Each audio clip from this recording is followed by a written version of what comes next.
What is going on, y'all? Robert Sykes, KetoSavage.com, and today I have a recap video for you of sorts going over the 4,000 calorie 21-day challenge. And I also figured I'd do a little discussion on my COVID symptoms since they kind of correspond with one another. So, to rewind here, let's just start at the beginning of this 4,000 calorie challenge. I weighed in at 182 pounds, and according to that in-body scan, I was coming in at about 17.2% body fat, if I remember correctly. Over the course of the 21 days, eating 4,000 calories every single day without fail, my weight got up to about 186 at the heaviest, and then I think it dropped back down to like 185.8 or something like that, and then my body fat got up to, I think, 18% via that in-body scan. Now, in the grand scheme of things, I don't really feel like I put on that much body fat. I definitely put on some weight, but most of that is just simply food weight and water retention. I didn't put on a whole bunch of body fat in 21 days, even though the scale went up, I think, 4 pounds in total. But I've since, and I'll get this in a second, I've since not been eating 4,000 calories since this challenge has been over, and I've since lost that weight. So it's not really like a hard, solid weight, so to speak. A lot of people, they worry themselves sick about eating at a surplus. They'll see that scale increase, and they'll automatically just assume that's their new baseline weight. What they fail to realize is that that's just such a temporary moment in time. Like, that's not what their new baseline everyday walking around weight is. There are so many benefits that come from eating in a surplus and, gaining some weight, holding some extra food volume in your stomach, in your digestive tract, holding some more water retention, filling out a little bit more. That all just comes with the territory of eating at a higher caloric intake. So don't let that sway you away from it. When it comes to the benefits of actually eating at a surplus, which is honestly what I tried to do and illustrate with this whole challenge, is that you're going to have some hormonal benefits, you're going to have some metabolic benefits, you're going to have some energy and recovery benefits. All of I didn't test my hormones, I didn't test my blood markers with this specific challenge, but from like a recovery standpoint, all the aches and pains that I was experiencing from my training, those all subsided with the increase of the additional probably 1,000 calories for me over baseline. So my recovery was improved. Lots of benefits that come with that. I was able to train very hard and heavy throughout the entire 21-day challenge. That was all good. Not gonna lie though, I was definitely over the food. Like, that was the resounding takeaway when it comes to eating that much for that long at that body fat percentage. The first time I did the challenge, it was literally right after my competition prep in 2017. I was like 5% body fat and 160 pounds, and I could put down 4,000 calories like it was going out of style because I was so ravenous, because my leptin and ghrelin hormones were not near what they are today. Now that I'm at a healthy off-season baseline body fat, I've got a lot more signaling from those leptin and ghrelin. So when I've eaten enough, my body is very accurately able to tell my brain, hey, look, you've eaten enough. You can stop shoveling food down your mouth. That is not so much the case when you're coming out of a competition prep and you've been deprived and depleted for very long and you're very lean. So that's a pretty important, piece of nuance there. Most people aren't coming out of a competition prep and needing to eat this higher caloric intake, but many of you have been chronically under-eating for far too long and would benefit from this period of higher caloric intake. You just have to keep tabs on that and recognize that what your body is telling you may or may not be an accurate representation of what you truly need to consume based off of your length of time dieting, your current body composition, and things of that nature.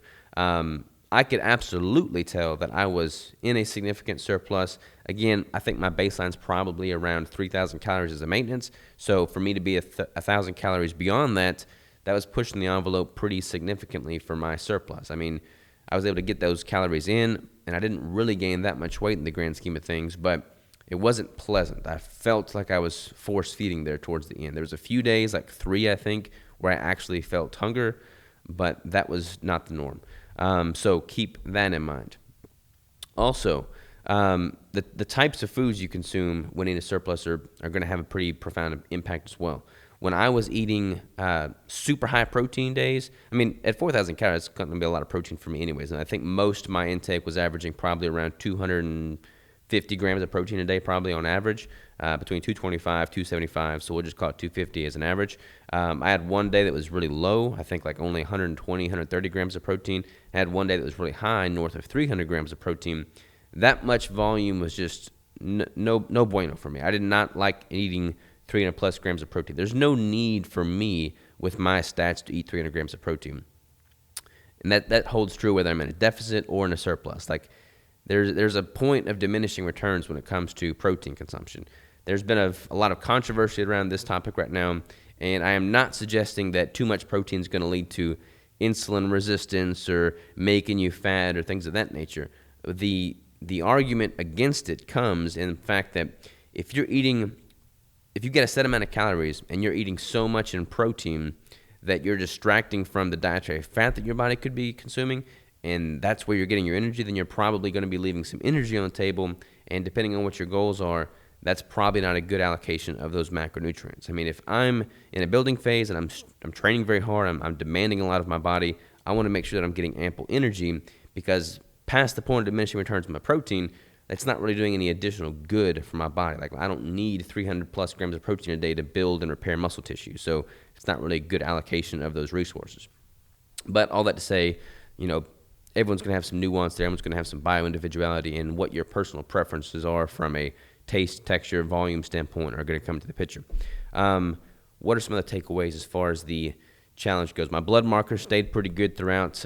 Generally speaking, when I'm in much of a caloric surplus, like I obviously was throughout the challenge, my glucose is going to be a little bit higher at baseline. My ketones are going to be a little bit lower. That's totally normal. But I still maintained, a ketogenic state, quote unquote, throughout the entirety of the prep or entirety of the challenge via the blood ketone monitors. I was drinking those exogenous ketones. I had somebody asking about that in the YouTube comments. Main point being there was just to get some additional calories in, a whopping 70 calories per serving, 140 a day typically. But honestly, I don't feel as mentally sharp when I'm eating that much food. Like when I got a big full meal in me, I don't feel as sharp when I'm jumping on a podcast or any of that nature. So by simply offsetting that by having an exogenous ketone drink to kind of get things fired up mentally speaking, that kind of helped mitigate the negative effects that I feel when I have a big belly full of food and I'm trying to feel mentally sharp. So again, most people are not going to need to consume 4,000 calories. It's kind of an extreme example, but I hope that by me eating, that much food for 21 days, at the end of the day, I just want people to realize that you're not going to instantaneously turn to the Goodyear blimp if you eat at a surplus. It's not really the way it works. Your body is very malleable. It's able to adjust and adapt and improvise based off the environment that you place it in. That is true if you're in a caloric deficit. That is true if you're in a caloric surplus. Your metabolic rate is very adaptable.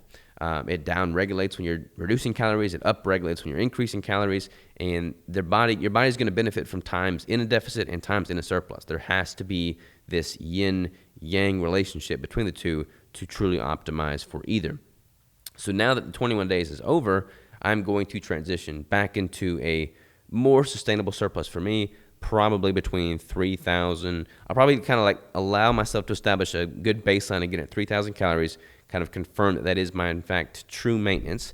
And then I'm going to probably titrate that up to about 3,300 or so, and then just really focus on building as much muscle as I can in this current off season, with that amount of intake. For me, that'd probably be around the 3,300 calories. No need for me to consume 4,000. But I can honestly say that tracking for 21 days has been great for me because it's gotten me back in the habit of daily macro tracking, which is not a big ordeal, but is oftentimes something that we fail to do. And what doesn't get measured obviously does not get managed. So getting back in the habit of tracking my intake is going to be very good. Also, I enjoy getting back in the habit of vlogging. I'm going to keep that up. I'm not going to be doing the daily vlogging, but I am going to be doing a lot more consistent vlog-style videos for y'all. Y'all seem to enjoy that, so let me know in the comments what kind of video footage you want to see in that regard. Hopefully y'all liked all the Rigel footage. Try to throw in quite a bit of that as well. So let's now talk about the whole COVID thing. This will probably be a standalone video in itself as well at some point, but since they kind of went in tandem, I tested positive for COVID on Friday. It is now the following Friday, so it's been a week since I tested positive. Lost my voice a little bit. Honestly, felt pretty fine, y'all. I had a little bit of a sore throat 2 days. My fever went all the way up to 100 degrees, so not that much at all. And that's pretty much it. I didn't get to train like I normally would because I was trying to be safe and not get my employees sick. So I trained one day when they weren't here. I went on a 12-mile hike. I bush hogged the land. I went for a run, 2 runs, I think, during that time. Felt totally fine throughout the whole thing, no issues whatsoever. Again, had a little bit of a sore throat, a little bit of a fever, but that was it. And that was it. Crystal got it as well. She tested positive on Saturday, the next day. She also ran a little bit of a fever, but that was it. She was totally fine. Rigel was totally fine. Rigel had no symptoms whatsoever, totally no issue with it at all. And now both Crystal and I have elapsed that CDC recommended quarantine isolation time. We're all still feeling great, so back to life as normal. Now we have the antibodies, so that's kind of good as well. But this was the first time we had gotten COVID throughout the entire pandemic, which don't know how we made it this long without getting it, but we finally got it. And for us personally, it didn't really seem to have too much of an impact whatsoever. I know that's different for everybody. Some people I know have had crazy negative effects. Some people have had zero effect. For us, it was more so on the zero effect end of the spectrum. So there's that. As it relates to the 4,000 calorie challenge and kind of how things timed out, so I tested positive on Friday, which means I had to eat my 4,000 calories that Friday, Saturday, Sunday, which I did. And then on Monday, since the 21 days was technically over, and I had COVID, I wasn't really hungry. I never lost my sense of taste or smell, but I wasn't really hungry. I just decided to fast because I'm like, well, I just got done eating 4,000 calories for 21 days. Probably wouldn't hurt me to fast today. So I fasted today. That day turned into 2 days, which turned into like 2.5, almost 3 days. So I pretty much did a 72-hour fast after the 4,000 calories with COVID. And I feel like that was great because it gave me a mental boost. I felt super sharp. Came in and recorded 2 podcasts. It felt great. Like did the whole thing fasted and felt like $1,000,000. But what's interesting is I started the challenge at 182 pounds, got up to 186. By the end of the 3-day fast, I was back down to like 178. So pretty much all the weight that I'd gained over the 4,000 calorie challenge has now been lost. So that's where I'm at right now with things. But all that to say, I'm happy with it because I get to reestablish my baseline at my maintenance intake of 3,000 at my current weight of 178, 180, and then just kind of like, reestablish a good solid foundational baseline for me going into the remainder of this building phase. So that's all I got to say about that. Hope all this was insightful for you. Appreciate y'all for tuning in and watching the 21-day challenge and following along with the COVID journey and all that good stuff. So we got more content coming soon. Again, thank y'all for tuning in. I will see y'all next time.